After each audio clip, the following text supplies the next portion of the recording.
نحمده ونستعينه ونستغفره ونعوذ بالله من شرور أنفسنا وسيئات أعمالنا من يهد الله فلا مضل له ومن يضلل فلا هادي له وأشهد أن لا إله إلا الله وحده لا شريك له وأشهد أن محمدًا عبده ورسوله أما بعد فإن أصدق الحديث كتاب الله وخير الهدي هدي محمد صلى الله عليه وآله وسلم وشر الأمور محدثاتها وكل محدثة بدعة وكل بدعة ضلالة وكل ضلالة في النار. اللهم صل على محمد وعلى آل محمد كما صليت على إبراهيم وعلى آل إبراهيم إنك حميد مجيد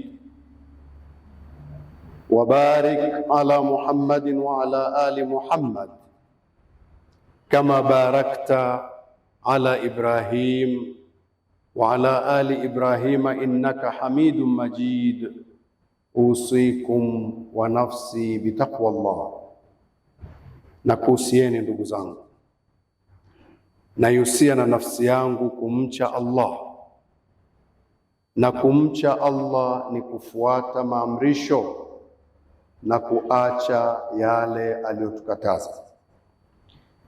Tunamshukuru Allah kwa mapenzi yake alituruzuku akili ambazo tunaweza kutofautisha kheri na shari, tunaweza kutofautisha zuri na baya.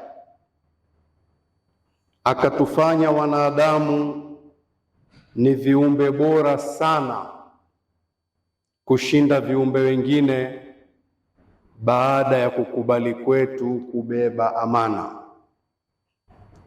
Viumbe wengine walipoonyeshwa amana iliwawia ngumu kuibeba, wakamuomba udhuru Allah subhanahu wa ta'ala, wakaogopa. Mwanadamu alipojua kwamba Allah anapenda nibebe hii amana, basi alipoambiwa tu akasema nitabeba. Allah akampa heshima kubwa kwa hilo. Anarekodi Allah maneno haya kwenye Qur'ani, Surat Al-Ahzab aya 72, a'udhu billahi minash shaitani rrajim, inna aradna al-amanata ala as-samawati wal-ardi wal-jibal, kwa hakika tulionyesha amana kwa mbingu na ardhi na kwa milima. Ikishatajwa ardhi, milima imo, lakini Allah ataitaja rasmi milima ili upate taswira ya ukubwa wake. Alipoionyesha amana kwa viumbe hawa kwamba muiangalie hii, mtabeba niwalipe mambo mazuri, lakini mkishindwa kuna adhabu. Wakaitizama amana wakasema, ya Rabbi, tunaiona nzito, ya Rabbi tusamehe kwenye hili. Allah anasema faabaina an yahmilnaha wa ashfaqna minha, viumbe hawa wakakataa kubeba. Sio kukataa kwa jeuri, ni kwa kuogopa, wakaogopa. Wa hamalaha al-insan, mwanadamu alipoonyeshwa tu akaibeba amana moja kwa moja bila ya ubishi wowote. Innahu kana dhaluman jahula, kwa hakika alidhulumu nafsi yake kwa mambo fulani fulani, na kwa kuwa pia hakuiangalia vizuri, lakini lengo la mwanadamu kwamba Allah anataka nibebe, na akabeba, na hapo akarekodiwa heshima kubwa ya kubeba. Akapewa heshima kubwa, akawa ni kiumbe anayependeza mbele ya Allah kwa kukubali kwake kubeba amana. Na miongoni mwa heshima ikarekodiwa katika Surat Al-Isra aya 70, Allah subhanahu wa ta'ala anasema, walaqad karramna bani adama, na kwa hakika tulimpa heshima kubwa mwanadamu, tulimkirimu. Wahamalnahum fil barri wal bahr, tukawabeba wanadamu nchi kavu na baharini. Warazaqnahum min at-tayyibat, tukawaruzuku vitu vizuri vizuri. Sikiliza maneno ya mwisho, wafaddalnahum ala kathirin mimman khalaqna tafdila, tukawafadhilisha wanadamu kuliko viumbe wengi kwa fadhila nyingi mbalimbali. Huyu mwanadamu ndio mimi na wewe tuliyepewa heshima hii. Ndugu zangu, sisi wanadamu kwa heshima hii tuliopewa, tunaweza tukawa tuko daraja kubwa sana kushinda malaika, tukapanda daraja kubwa sana kushinda malaika. Wakati gani? Tutakapojisogeza kwa Allah, tukajipendekeza kwa Allah, tukaamua kumtii Allah subhanahu wa ta'ala. Kwa hali hiyo tunakuwa juu kushinda malaika. Kwa nini tunakuwa juu kushinda malaika? Kwa sababu malaika wameumbwa, hawakupewa ikhtiyar, uchaguzi, wala hawakuumbwa wana matamanio, hawana. Kwa hiyo walichoamrishwa moja kwa moja, hawana uchaguzi wala hawana matamanio, ni moja kwa moja utiifu tu. Lakini wanadamu tulivyoumbwa, tukapewa na uwezo wa kuchagua. Ukitaka unaweza kufanya, na ukikataa unaweza ukaacha. Halafu tukapewa na matamanio. Kwa hiyo kuna wakati tunashindana na matamanio yetu. Unaambiwa na Allah fanya hivi, matamanio yako yanakwambia usifanye, kuna kingine unapenda. Unaambiwa na Allah usifanye hiki, lakini matamanio yako yanavuta kwenye hicho kitu. Mtu anaacha au anatii kumtii Allah subhanahu wa ta'ala. Hapo ndipo tunapopanda daraja kumshinda malaika, kwa kujisogeza kwa Allah, kwa kujipendekeza kwa Allah, kuamua kumtii Allah subhanahu wa ta'ala.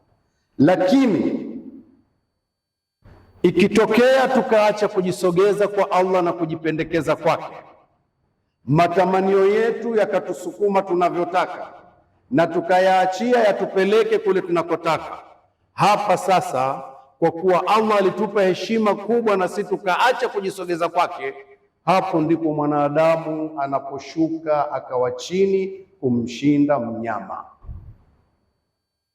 Anakuwa chini kumshinda mnyama, ubinadamu wake unapotea. Anapoidharau tu heshima ya Allah ya kutukuzwa, akaacha kujisogeza kwa Allah, akajitegemea mwenyewe anavyotaka yeye, ule ubinadamu unashuka, anakuwa mbaya kushinda mnyama. Mwenyezi Mungu atulinde na hali hiyo. Ndugu zangu, tunawajibika kujisogeza kwa Allah, tujipendekeze kwa Allah. Tukifanya hivyo, Allah anatusogelea na anatupenda, na Allah anatangaza niko na nyinyi, wakati huo niko na wewe. Allah anasema hivyo. Tunapojisogeza tukajipendekeza, basi Allah anasema mimi niko na mja huyu, nimempenda mja huyu. Ndugu yangu, Allah akisema yuko na wewe, hivi mwingine akiwa hayuko na wewe umepata hasara gani? Akikwambia Allah mimi niko na wewe, mimi nimekupenda, mwingine yote asipokupenda akiwa hayuko na wewe umepata hasara gani? Lakini hebu pendwa na wote, alafu Allah akwambie mimi sikupendi, niambie umepata nini? Hivyo ndugu zangu, nikwambie kitu na ninajiambia nafsi yangu kujihusia. Allah anapokwambia nimekupenda, akatangaza kwa malaika kuwa amekupenda, akasema mimi niko na mja huyu, kipindi hicho Allah subhanahu wa ta'ala anaweza kuwadhalilisha viumbe, hata wale ambao ni adui zako wakakutumikia. Hata yule asiyekupenda anadhalilishwa na Allah akakutumikia, wakati Allah akishakupenda. Unaweza ukashangaa, hata huyu ndiyo hata huyo Mungu amemdhalilisha akutumikie, kwa sababu Allah subhanahu wa ta'ala amekupenda. Lakini ukijitenga na Allah, ukajitegemea, ukaona nafsi yako inakutosha, Allah akasema mimi na mimi sikupendi, basi kwa bahati hiyo mbaya Allah anaweza akawaachia au akawasukuma hata wale watu wa karibu yako sana wakakufanyia vibaya. Anaweza akamwachia mtu ambaye ni wa karibu yako sana, anataka kukufanyia ubaya, na Mungu akamwacha akufanyia ubaya, kwa sababu umeshachukiwa na Allah.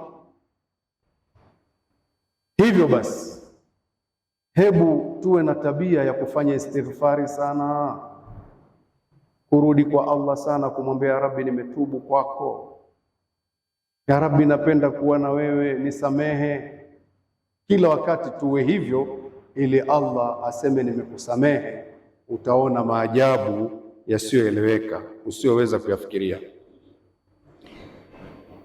Ndugu zangu, salama yetu ni pale tutakapokuwa na Allah, tukajipendekeza kwake.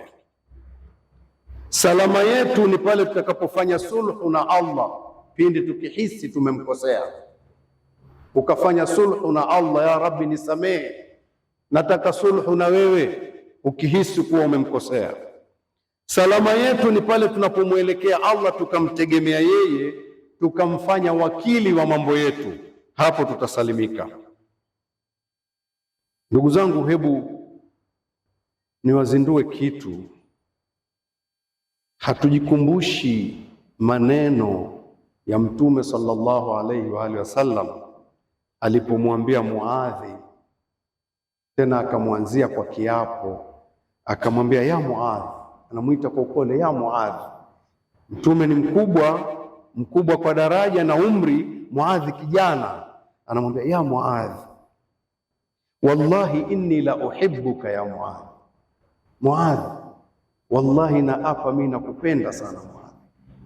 Allah, hilo tangazo hilo unalionaje kwanza?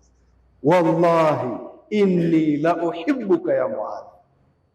Muadhi naye akasema wallahi wa inni la uhibbuka ya Rasulullah, nami nakupenda ya Rasulullah. Baada ya kumwambia maneno hayo, akamwambia hivi, usika ya Muadhi, Muadhi na kuhusia. Huu usia ulikuwa ni wa Muadhi, lakini umerekodiwa. Usia huu unaokuja kwa Muadhi ni wetu sote. Nataka tupate haya maneno yaliokuwa yanatoka kwenye kinywa cha Mtume kumwambia ya Muadhi, usika na kuhusia Muadhi. Na kuhusia nini Muadhi?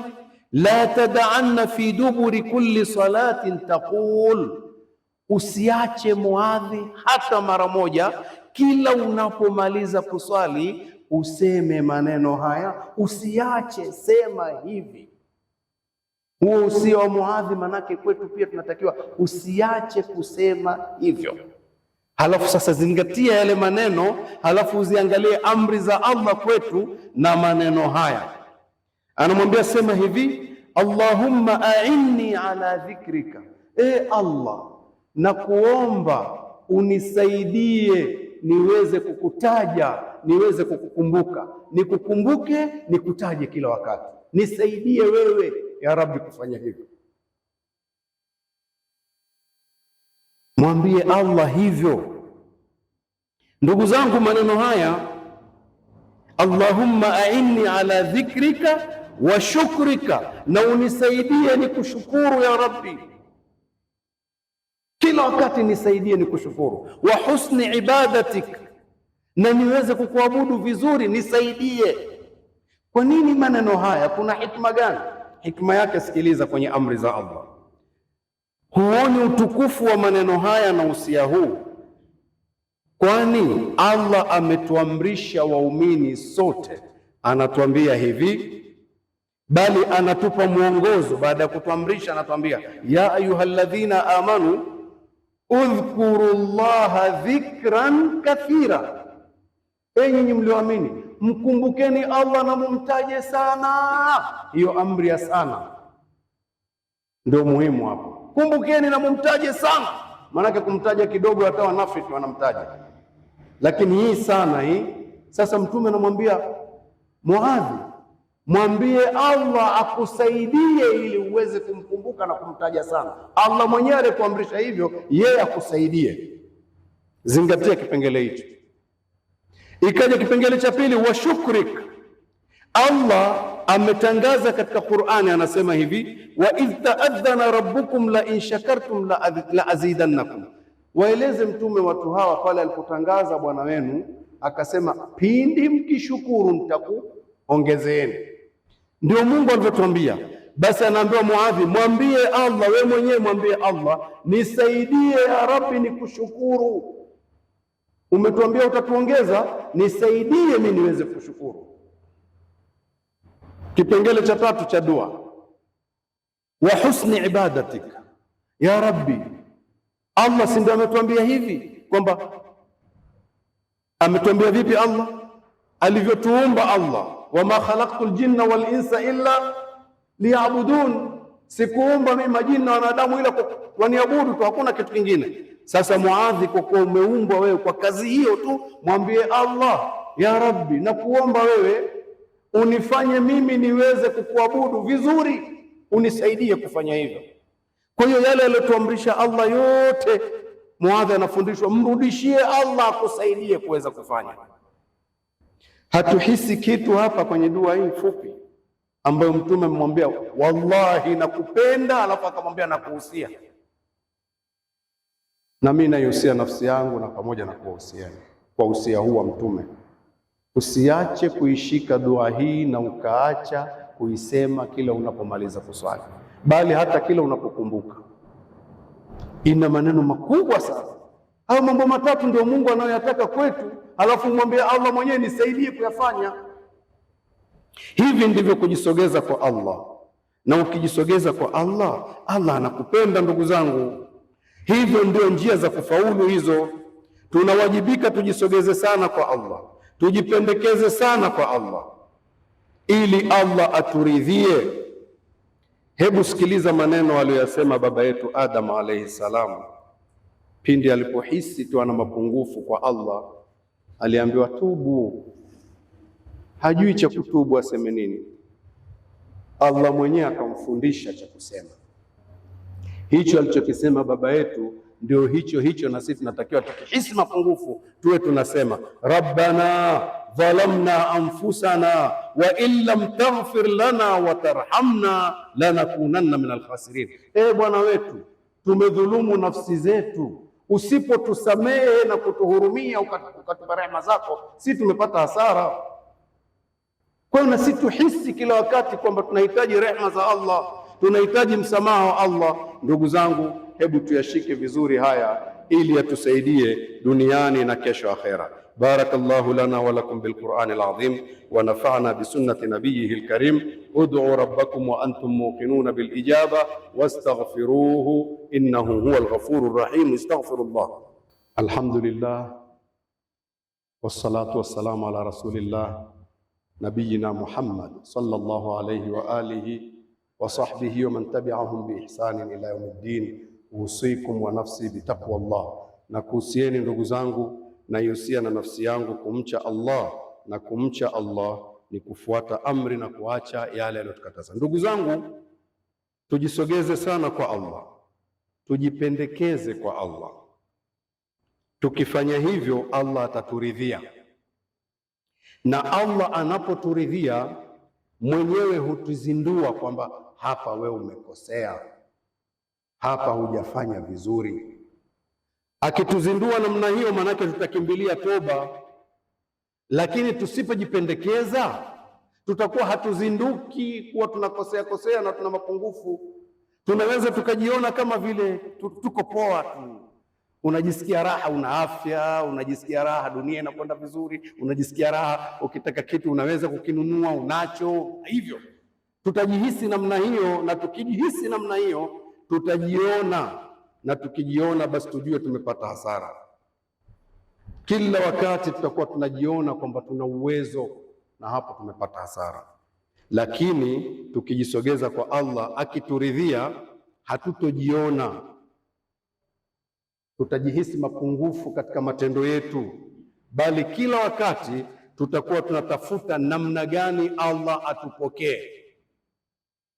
Tukijiona hukumbuki kwamba natamani kupokewa, unaona nimeshafanya. Napenda tuzinduke kipengele hicho. Ukihisi kuwa si nimeshafanya bwana, shafanya ibada yangu, nafanya mimi naabudu, hapa pana shida. Hisi kwamba je, umefanya vizuri? Nabii Ibrahim alayhi salam, baada ya kuwa ameamrishwa kujenga, amekwisha jenga, amemaliza, anamwambia Allah, rabbana taqabbal minna, ya rabbi tupokee. Na si tuhisi hivyo, je, ibada niliyofanya imepokewa? Tumwambie Allah atupokee, tuwe tunahisi hivyo. Ndugu zangu, tujisogeze kwa Allah ili Allah aturidhie, akunjue vifua vyetu tuweze kumwabudu vizuri, ili tuhisi ladha ya imani. Imani ina ladha yake. Tufurahi kufanya kheri zitakazosaidia watu. Allah akishakupenda anakusogeza kufanya kheri zinazosaidia viumbe. Akiwa hakupendi, unahisi kufanya kazi zinazokusaidia. Tofauti hapa, mtu mwingine ana mipango ya kazi kubwa na kupata pesa, lakini ameangalia kupata yeye. Unaangalia kupata wewe, je, unatoa manufaa kwenye hilo unalofanya? Wengine hufanya hata kama hawatoi manufaa, anaangalia kupata yeye. Hapo hujapendwa. Utauza mpaka bangi na madawa ya kulevya, si utapata pesa? Utapata, lakini umetoa huduma kwa watu, ukutoa. Allah akituridhia, anakunjua vifua vyetu, tunamwabudu vizuri, tunahisi ladha ya imani, na tunahuzunika pindi tukimwasi, kwa sababu ni sifa ya muumini. Ndugu zangu, anafurahia anapofanya mema na anahuzunika sana akifanya vibaya. Lakini kama hata ukifanya vibaya huhuzuniki, hiyo sio sifa ya imani ya muumini. Ndugu zangu, Allah akikupenda hutangaza mapenzi yake kwa malaika, nao wanakupenda, halafu unaandikiwa taufiki katika ardhi. Na asipokupenda anatangaza vile vile kwa malaika, huyu simpendi, na malaika wanakuchukia, unaandikiwa kuchukiwa katika ardhi. Unachukiwa mpaka hata na mbwa, unamtokea tu anakutisha. Umemfanya nini? Hujamfanya chochote. Ndugu zangu, Allah akitupenda, akituridhia, anatupa taufiki ya uwakala, anatufanya mawakili wake katika ardhi, tumfanyie kazi zake. Ukijiona umekabidhiwa kazi ya kuhudumia kiumbe wa Mungu hata mmoja, wewe umepewa uwakala na Allah kwenye hilo, utoe manufaa, furahia hilo, lifanye kwa ufanisi. Ukija ukiulizwa useme ya Rabbi, nilifanya kiasi cha uwezo wangu, hata kumhudumia mtu mmoja. Huo ni uwakala. Kwani hadithi anayosimulia Anas bin Malik radhiyallahu anhu ameipokea Imam Tirmidhi na Ibn Hibban, anasema Mtume sallallahu alaihi wa sallam anasema, idha arada Allahu bi'abdin khairan, pindi Allah akimtakia mja wake kheri, istamalahu, anampa shughuli ya kufanya, anamtuma, anamtumikisha, anamfanya wakili hapo. Faqila kaifa yastamiluhu ya Rasulullah, kukaulizwa ya Rasulullah, anamtuma vipi? Mtume akasema, yuwaffiquhu liamalin salihin qabla almaut, anampa taufiki ya kufanya mema, anampa taufiki, fanya hili, fanya hili, fanya hili. Na kila jema utakalolifanya hilo ni huduma kwa watu. Akikupa taufiki hiyo kabla ya kufa, Allah amekupa uwakala. Mwenyezi Mungu atupe uwakala tumhudumie. Allahumma arda anna ya Rabbi, Allahumma arda anna ya Rabbi, Allahumma arda anna ya Rabbi birahmatika arhamar rahimin. Allahumma arda an ali nabiyyina Muhammadin sallallahu alayhi wa sallam wa ashabihi wattabi'ina lahum bi ihsan ila yawmiddin. Allahumma ighfir li ali nabiyyina Muhammadin sallallahu alayhi wa sallam wa ashabihi wattabi'ina lahum bi ihsan ila yawmiddin. Allahumma ighfir lana wal walidina warhamhum kama rabbawna sighara. Allahumma ighfir lana wal walidina warhamhum kama rabbawna sighara. Allahumma ighfir lana wal walidina warhamhum kama rabbawna sighara. اللهم اغفر للمؤمنين والمؤمنات والمسلمين والمسلمات الأحياء منهم والأموات برحمتك يا أرحم الراحمين. Wa sallallahu ala nabiyyina Muhammadin wa ala alihi wa sahbihi wasallam. Qumu ila salati yarhamukumullah.